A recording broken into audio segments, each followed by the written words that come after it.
Welcome to Mental Health Matters. I'm Barbara Myers. On this show, we're going to focus on mental health in the Latino community. A recent research report by the National Council of La Raza found that Latinos are at a disproportionately high risk for depression and other conditions associated with mental illness, and are also much less likely to seek treatment or to receive quality care. Today we're going to look at these issues with three special guests. We're pleased and honored to have with us Dr. Juanita Dimas, who's a clinical psychologist. Welcome. Hello, thank you. Sandra Martinez, who is a support group peer leader at La Clínica de la Raza. Welcome, Sandra. Thank you. And Gerardo Vidal Castañeda, who is also a support group peer leader at La Clínica de la Raza. Welcome, thank you, all of you, to the show. As I mentioned at the start of the show, the recent research findings show that Latinos are at a disproportionately high risk for several conditions affecting mental health. The ones that were singled out were depression, chemical use and dependency, domestic violence, suicide. The study also found that Latinos are much less likely to seek treatment or receive quality, culturally, and linguistically competent care. As a psychologist who works with Latinos, can you explain some of these findings? Sure. First, I'd like to clarify one of the statements. There were not the findings that Latinos have higher rates of mental health conditions. Mm-hmm. They actually have lower rates. And the longer they're in the U.S. or being U.S. born, then they have comparable rates to non-Hispanic whites. Where the disparity lies is in receiving competent care. Mm-hmm. So immigrants are more well off. The longer we're here, the worse the conditions get. But even among the U.S. born, who is the predominant number of Latinos in this country, the quality of mental health care is worse than for other folks. Mm-hmm. In that sense, for instance, being able to find services in the community, mm-hmm. just having them there in the first place, mm-hmm. and then having them in a way that's appropriate given the culture and the language. Mm-hmm. And those are the biggest differences. And where the report broke it down in terms of depression, mm-hmm. in terms of domestic violence, in terms of these other conditions, mm-hmm. were examples of how that care varied. So it's the quality of care that we're offering. Yeah, okay. So what would culturally competent care look like if that were to be there? Right. That's always the big question, and mm-hmm. it's the one that's hard to answer. It's like, what is easier to answer is when it's not there. So it's sort of like, how do you know there's air? Mm-hmm. Well, I take it for granted usually, but I suddenly notice it when it's not there or it's lacking. Mm-hmm. And sometimes I can't say the air's not there, I just say I can't breathe. And that's the way it feels when you go in someplace that it's not culturally competent. I can't breathe. They're not hearing me, they're not listening. Right, it's more than just language, isn't it? It's more than just language. Like I said, mm-hmm. the vast majority of Latinos in this country is U.S. born, mm-hmm. and the greater number of years here, and yet the quality of care goes down, or the, and language is not the issue there, it is the cultural basis, mm-hmm. and that. It is the culture. It is also discrimination as a part of all communities, mm-hmm. and there is disparate quality of care that it offers to different folks. Now that's really interesting that there are higher rates of mental illness among people who are Latinos that have been born in the U.S. or have stayed here for a long period of time. So what's going on here? Is it? You just mentioned discrimination, and it is. Primarily those factors that mm-hmm. we're guessing are the issues. Yeah. It's also not having providers, mm-hmm. the mental health clinicians who are of the culture and who know the language mm-hmm. that are available. Mm-hmm. It's the lack of insurance, even when qualified for insurance. For instance, for being on Medi-Cal, those who can qualify often are not on mm-hmm. Medi-Cal, or also Latinos, while make up the greatest part of the workforce, are in the workforce without employee insurance. Mm-hmm. So it's having the health care insurance, it's having the clinics in the community, it's knowing the clinics are there, it's having the clinics that are culturally competent. Yeah. And maybe having role models too that have been through the I mean, I see that's where Gerardo and Sandro are. Right. Here in a good part. Here in Oakland, we're very lucky that we have La Clínica de la Raza. So this is a clinic that is in the community. It is available in culture. It is available in language. It does have folks from the community who are speaking to friends, family, and other community members by word of mouth from people who are trusted to say, we are here for this in a way that makes sense to the same way we think of our own selves. Yeah. In cases where there's an interpreter necessary, can you explain the difference between using a professional interpreter versus having a family member coming in versus maybe having the secretary down the hall come in and translate? This goes back to, I'm going to refer back to the Civil Rights Act of the 1960s, and we know that is, thou shalt not discriminate in the workplace, in the school setting. It also says not in a healthcare setting. And more recently, that's been interpreted to mean in language. So even if you do speak English, but Spanish is your dominant language, you have the right to receive health care in your primary dominant language. So that means I interpret that as when the clinician does not know the patient's language. I do not say when the patient does not know English. When the clinician does not know the patient's language, the clinician needs a professional interpreter for that patient. And by professional interpreter, we don't want a minor child who needs to hear about mom's gynecological exam. We don't need the husband present when they're asking how did that woman get the bruises and passing it on. We don't want the aunt who she's not wanting to know about certain things in her personal life to be there and to be able to answer that freely. Not to mention that even if one is able to get along socially in both languages, it doesn't mean that we know the matching or all the words. So there can also be communication in the meaning of the words on a non-professionally trained. A professional healthcare interpreter knows the health words, knows the nuances of the culture, both cultures, and knows the way to say exactly the meaning of each person so that they are speaking to each other and not to the interpreter. Okay. Having a professional interpreter is one way to address these problems. What are some other ways that you see of addressing some of the problems of getting quality care in the Latino community for mental health? Primarily having the clinicians there who know the culture and who know the language. Both can be learned. You don't need to be born into the Latino community. You're born with a dominant Spanish language, but both need the heart and the brain to learn them adequately, not just good enough in that sense.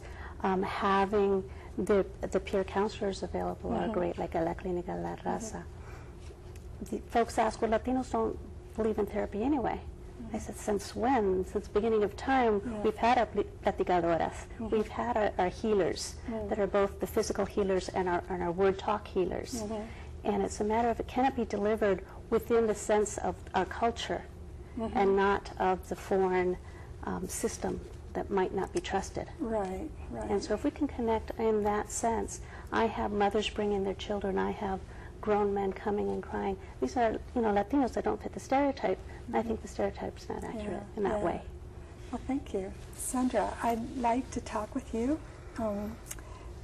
and ask you a little bit about your story, what your family background is, and when you came to the U.S. Okay, I come from a big family of 10 in Mexico City. I came to the United States 70 years ago because my family was poor and I want a better life for my son because, since I was his only parent. How did you find out that you had a mental health problem? I was traumatized and it affected me a lot.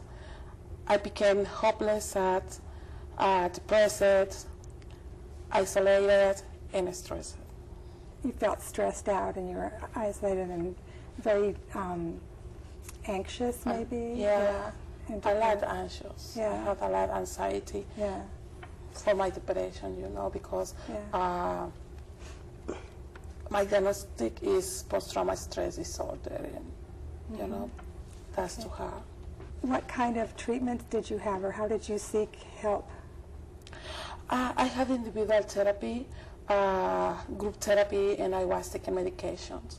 Okay, good. Did you go to La Clínica de la Raza? Yes, I went to La Clínica de la Raza Okay, so that, because they understand my language. yes, yeah, just what she was saying. That's it's right. Culturally They are understanding. sensitive. Yeah. I'm sorry, they are sensitive on my culture. Yeah. How did you become a peer group leader, and why did you decide to do that? I went to therapy there, and it really helped me. Mm-hmm. I became a leader because I want to help others find a way to be healthy. Mm-hmm. I also want them to have hope in themselves. Are the groups in Spanish, or Yes. the support group that you helped to lead Yes. is in Spanish? Yeah, So- it is in Spanish. So that all Latinos and Latinas that are in the group. Yeah. So that's good.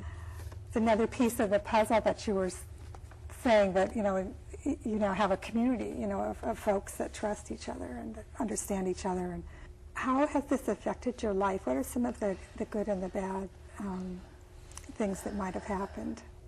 It affected me in a good way. Okay. Since I recovered, and now I can be a role model for those that have similar problem as me. Yeah. It affected me in bad way because I did not find the services early for me to get better. Mm-hmm. Because that's too hard to find the service in my language. Yeah. That's why. Yeah. So did you look for a long time before you came to La Clínica de la Raza, or did you have a hard time finding? Yeah, that's a hard time to find it Yeah. because my first language is Spanish. That's my okay. maternal So language. even know how to ask must have been hard, Yeah, to know yeah. who to ask and where to ask. Yeah. Yeah. it's Well, I'm glad you found that. So I'd like to ask Gerardo about some of his experiences and what his story is. So can you tell me a little bit about your family background and when you came to the United States? I come from a family of 2 brothers and 2 sisters. Mm-hmm. So since I ever remember, there was domestic violence in my family. Mm-hmm. So I came here to the United States in 2000, escaping from an unfortunate situation. Mm-hmm. Okay. And how did you find that you had a mental health problem? I realized it when my coworkers here in the U.S. They were asking about why I was looking always sad. And the people who I was living before, they see that I was preferring to sleep on the floor instead of my own bed. And also my appetite was always bad, and I feel hopeless, and I thinking that life will be better without me. How did you find help for that? Okay, I tried many places to find that help. So I don't know how, I don't know who referred me to La Clínica de la Raza. And then I found my own spot in that place. Because like in the other clinics, the people bring an interpreter, and it was hard for me to try to say something. Yeah. And I prefer in my own language. And how did you decide to become a leader, a peer group leader? It was a hard decision. I was very afraid about the change. But I'm here because somebody saw something in me. And I'm here. I feel now very happy to give hope to other people that is struggling. That a lot of times you get helped by helping others. Both people get helped in peer group situations. How has your whole experience with your mental health situation affected your life in either good or bad ways? My life changed a lot, more than good than bad sides. Now I can see my future more clear, and I feel more confident. I feel good when I see that people can change that thoughts, their lives. And I feel happy when they find their powers in themselves. Yeah. So, and the bad side, because always there is a bad side for all these, all the stories, is the responsibility to change. What is it that gave you hope when you were both in really bad situations at one point? What is it that gave you the power to move on? For me, my children, Your children? that give me hope. My husband, and they continue to give me hope is God, Yeah. my family, again, and my children's teachers. They help me a lot. Oh, good. Yeah. And they give me hope, a huge hope. It sounds like I you maintain had a whole support, Yeah. a whole bunch of people around you that were very Yeah. supportive of you. That's very important to you weren't alone. Yeah, That's because and the another thing I listen, my family, what I need, and Oh, when your family would say something, then you'd listen. That's Yes. important too. Yeah. Yeah, a lot of people aren't that wise. yeah, That's good. How about you? What gave you hope? Okay, I don't have family here, so I'm the only one. So for me, the people who give me the strength is my clients and my coworkers. Thanks God that I found a good place to stay, and it's my work. Yeah. I can see that both of you have constructed a whole system of support around you, not only at La Clinica de la Raza, but also at work and at school, at home, Tell us about some of the mental health services at La Clinica de la Raza for people who might not be aware of them. my therapists and psychiatric, and especially those because they are demonstrate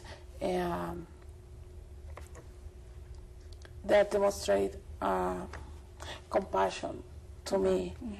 Also, my personal tools like our activity and wellness recovery action plan.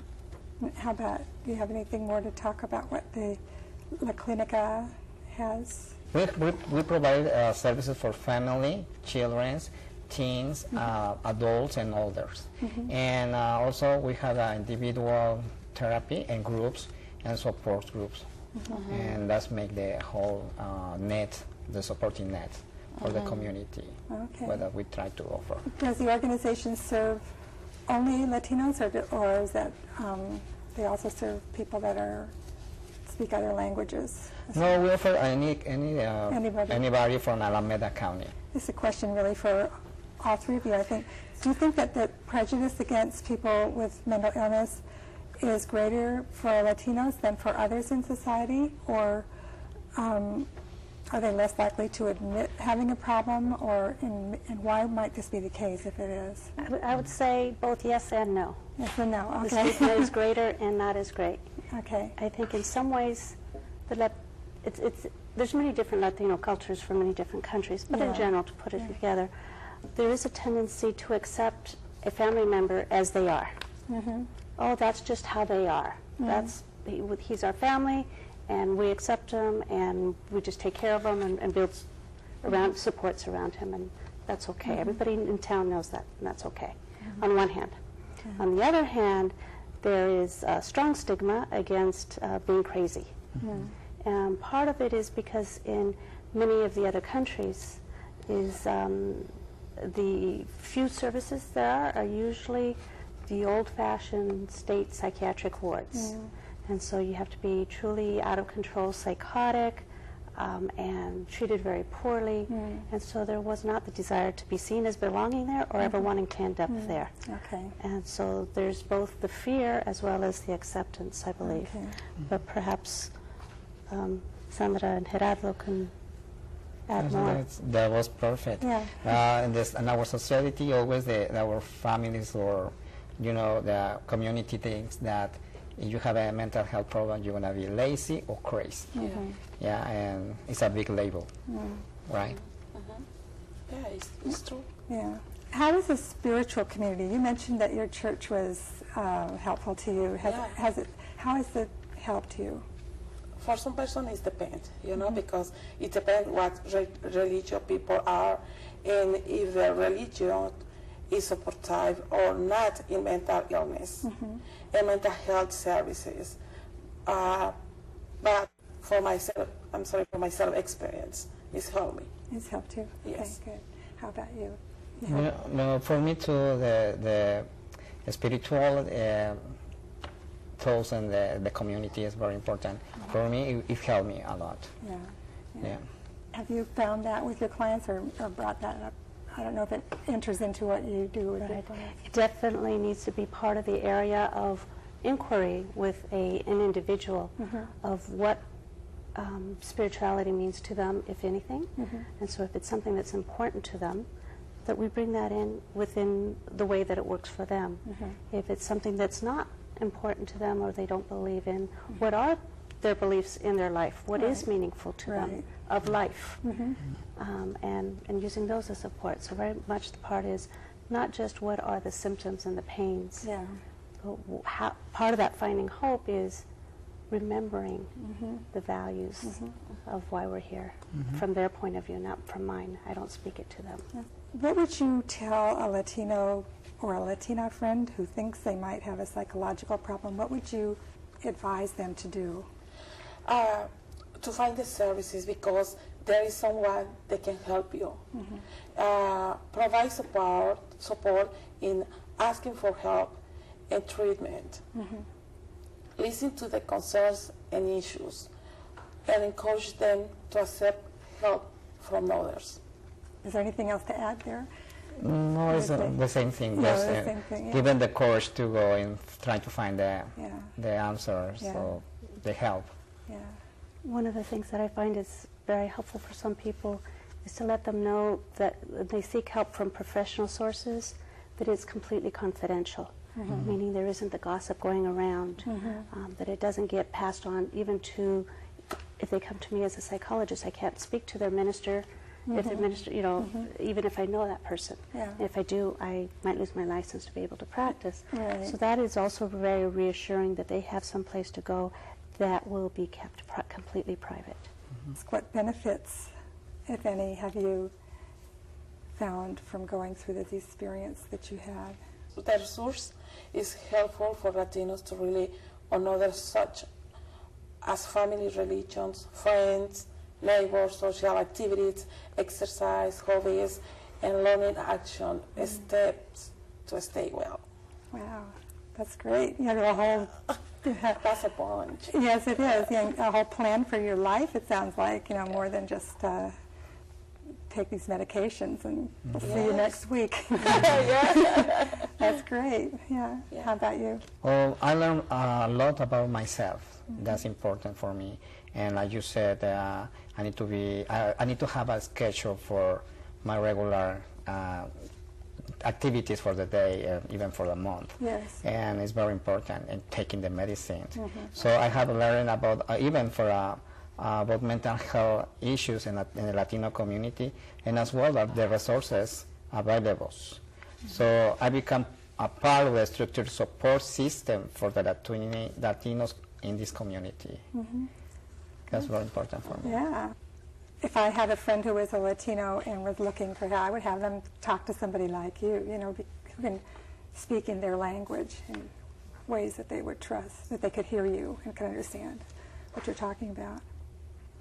And have you found clients that have found benefits from going through an experience? I mean, I know it's painful when they first start, but... Going through having the experience of the mental health issues, or going through the experience of therapy? Having had mental health issues that they have gotten over, have they found benefits in their life? The getting over it part is very surprising to them when they find where they end up in a pleasantly surprised way quite often. An 80-year-old woman new to this country who's kept a lifetime secret, never mentioned to anybody,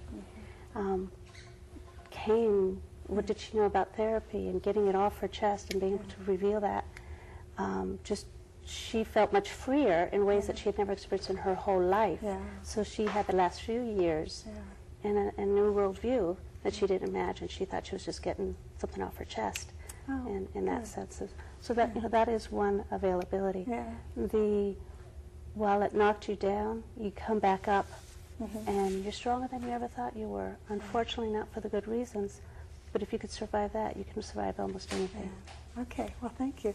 I'd like to now address the audience and ask you if you know anyone who is a Latino or Latina who has a mental health problem and might benefit from some of these services. I'd like you to think about what you could tell them about what's available in the community based on what you've heard these people speaking about. And I'd like to move on to talk about some resources and organizations. We've been talking about La Clínica de la Raza. It's in Oakland, California at www.laclinica.org on your screen.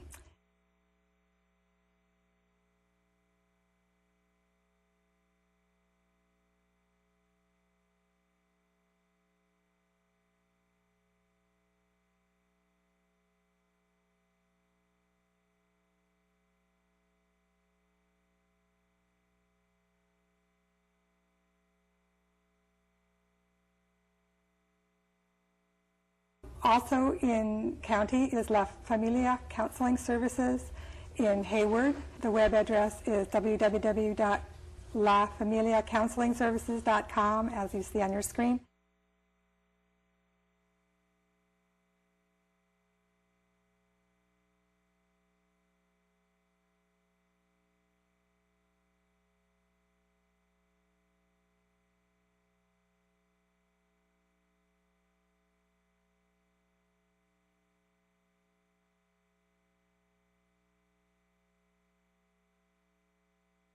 And then I'd also like to tell you the access information for Dr. Juanita Dimas, a psychologist here who has an office in Oakland. Her web address is juanitadimas@comcast.net, and her address is on the screen.